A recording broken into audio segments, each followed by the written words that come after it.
My unit plan was on social emotional learning. So for the first lesson within our unit, it is basically just an umbrella over the entire unit, just kind of touching on the surface of many topics, but really kind of diving into decision making and how our decisions affect not only ourselves, but everyone around us. So the first slide on the board as students come into the room would be the do now. It's a two-part do now. So on a blank piece of paper, write down one life experience that people may go through and reflect on it. This life experience can be as broad or as specific as you'd like. We can talk about marriage, divorce, having a child, experiencing bullying, any kind of life experience. Traveling, whatever you want to say you can, because I want to really reinforce the fact that every single situation in life can affect people differently. Which brings us to our second part. What does this quote mean to you? The same boiling water that softens the potato hardens the egg. So they would go through this. What I'm looking for with this is just for students to understand that just because a situation is beneficial or positive for one person does not mean that it's positive or beneficial for someone else. And now, whether that situation is an actual life experience or if it's just, a phrase or a word or something that can really trigger somebody but means nothing to someone else. And then after we go through this, I would ask if anybody knew the actual second part of this quote, which is, it's about what you're made of, not the circumstances. Okay, and then after that, we would go social emotional health, kind of just introduce what we will be talking about. Does anyone know what it is? I'd field questions. If I got responses, I could build off of that, which would be easier to do in person.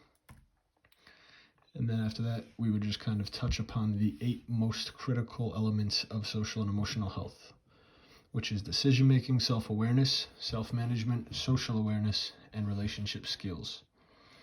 Goal-directed behavior, personal responsibility, and optimistic thinking. So with all of these, I would then, if we had already talked about some, we could just kind of touch upon them one more time. Otherwise, I'd ask if anyone wants to talk about one, and kind of just give the students some sort of an independence to choose what we talk about first. If they chose one first, we could talk about it. Otherwise, we would move on. So I really would just ask them, what do you notice about these similarities or anything like that? And what I'm looking for in an answer is that it's very self-based. So self-awareness, self-management, decision-making, and personal responsibility, relationship skills, really goal-directed. All of this is pretty much a self-reflective topic. We'd go right into decision-making. So decision-making, what goes into a decision? What goes into making a decision, rather? Weighing your pros and cons. Every single decision has a consequence, and why do we choose to make the decisions that we do? I would have them look at this chart on the right, decision-making elements, what, who, when, and how. Then they look, they read these, they see all this. Okay, and then I would ask them what sticks out to them here. Maybe just touch upon this question, why do we choose the decisions that we do? And then we would just talk about little things like peer pressure, lack of options, personal bias, stuff like that. Once we touched upon that, we can go into cognitive bias. So where does this come from? How can we change? I would have them look at this, the common causes of cognitive bias. Limits on the mind's attention, mental shortcuts called heuristics, social pressure, individual motivations, and then emotions. So I would just kind of dive into each of these a little bit, let students talk about it, maybe bring it up. I'd ask one by one if anyone wanted to speak on it, and then I would give some examples of each. Self-awareness. So self-awareness are realistic views of one's strengths and weaknesses. That's really just what self-awareness is in a nutshell. Younger siblings and cousins. Now, why do you guys think this is here? And chances are students won't understand. So I would ask who here has a younger sibling, a younger cousin, works with a younger population. Hopefully get a hand. Then I'd say if you handed them a basketball at the 3-point line and you said, make the shot, they'd probably say what? they'd probably say yeah. They'd probably be excited that, they're playing with someone older. They grab the ball, they go to shoot it, and it lands 4 feet in front of their face. You ask them what happened, they'd say, gimme, gimme, gimme. They'd give it, and they'd just try it again from the same spot. They wouldn't move up. They wouldn't make the adjustment, right? So they wouldn't understand how they can improve. But the fact that it gets better with age, as you get older, you start to realize who you are, realize what you're capable of, what you're good at, what you're not so good at. And I think that's important for an individual, especially in the 9th grade, to have that characteristic and that capability. Now, some people don't ever fully achieve self-awareness, which is a shame, but I think it's really important that we try to instill that in our youth and try to get that into them and have them realize, okay, I could be better at this, whether it's public speaking, whether it's something physical, something cognitive. I can't really read well. If you know what you're good at and not good at, you know how to improve, and you can kind of set goals and have a desire to get better. Motivate yourself with internal knowledge. Now with that, self-management. Self-management is a big one because it's really the ability to control yourself and understand how to contain yourself when it's hard to do so. So self-control, I think, is a very important one that we would talk on into a little more detail. Responsibility. So you are responsible for what you do and your actions. Everything that you do, we'll get into responsibility a little later, but everything that you do, you are responsible for. It's a direct reflection on not only you, but your family, your school, your team, whatever the situation is, it is a direct reflection of you within that environment. Accountability is big. Again, direct reflection on you. You have to take accountability for your actions, for your words. So I don't care if, your friends were laughing because you were making fun of someone's shoes. You are accountable for what you are doing to the person who you are making fun of, or what you are saying to them. It's not just, it was just a joke, because there's jokes and then there's things that are serious and things that you have to actually understand the consequences of, right? It goes back to decision making, where every single decision has its consequences, whether those consequences are positive or negative for you, or positive or negative for your target, or whatever. You have to just understand that there's always going to be consequences. And then growth success cannot be forced. You have to want it, right? There's no 4 ways to do something. It's either you're in or you're out. If you want to be better at something, if you want to do better, that's inside of you, that is within you. You have to work on that. Personally, have to take advantage and take responsibility for that. And then right here, self-management. I think a big thing, especially that I was taught growing up, is you can't force the flow of the river, or you can't change the flow of the river. All you can really do is go with the flow of the river and control what you can control. So if you're in the river, you're floating down. Swimming upstream is going to be tough. But if you go here, you could stop right here, rest on these rocks, swim off to the side. There's other ways to go about what you want, rather than trying one way that's not working. You can't be stubborn, right? You have to be flexible. You have to be open. You have to try other avenues. But you have to control what you can control and go with the flow. That's when we get into social awareness. I'd bring the definition up.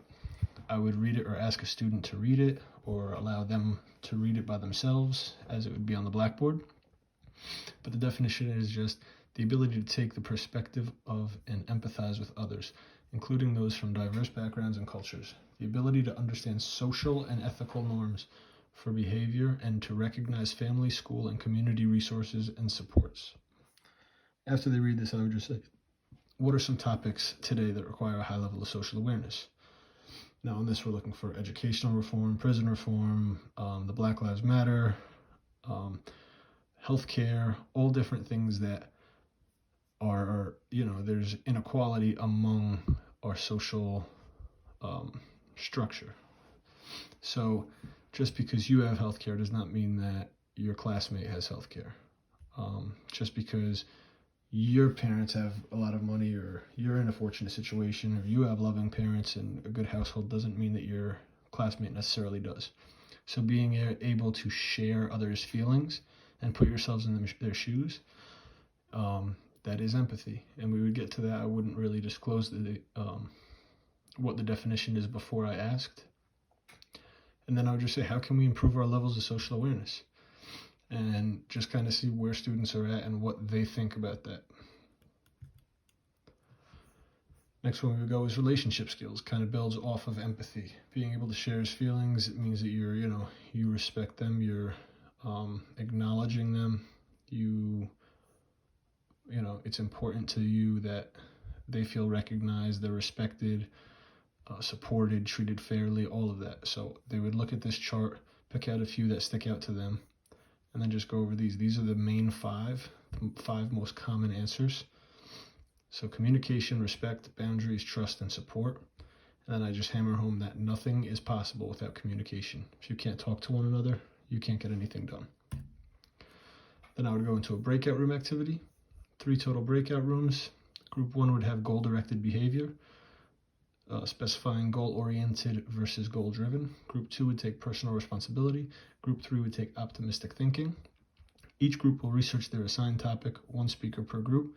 Identify things that are critical to the development of each topic. Include 1 difficult thing within each topic. And 5 minutes to complete, then present to the class. So they would come back, they would present this to the class and just discuss their findings. So what we would do here is we would start off and we would have group 3, optimistic thinking start, or group 1, goal-directed behavior start, and just have each group tie these together and just, how can optimistic thinking support goal-directed behavior? How can optimistic thinking support one of the previous topics, right? Decision-making, relationship skills, all of this. So just seeing how they tie together. And then the final one, we would have group 2, which is personal responsibility. And then kind of just tie that into self-management and how self-management has responsibility, self-control, accountability, and growth and success cannot be forced. We would have them present. Put this back up. We would have them present, and at the end of it, personal responsibility, we would just really focus on being unapologetically you, being your authentic self, being true to yourself, and always try to just make your own decisions. Doesn't matter if your 4 best friends are all making fun of you because you want to do something else. That's not for them to decide for you. So at the end of the day, if you are responsible and if it's a direct reflection on you, what decisions you make, you have to understand that prior to making that decision. And if you don't want that reflection onto yourself, you have to decide for yourself and make sure that you are doing everything to stay true to yourself. I know especially in today's day and age, it's very difficult to be yourself and be an individualistic thinker with all the judgments and all of that going on, but it's very important now more so than ever for students to have rationale and just to be themselves. So I think that's what I would close on. That's how I would structure it, so we could close on that and just kind of reinforce that you are responsible for everything that you do and say. So make sure that you're doing what you want to do and don't let others influence that.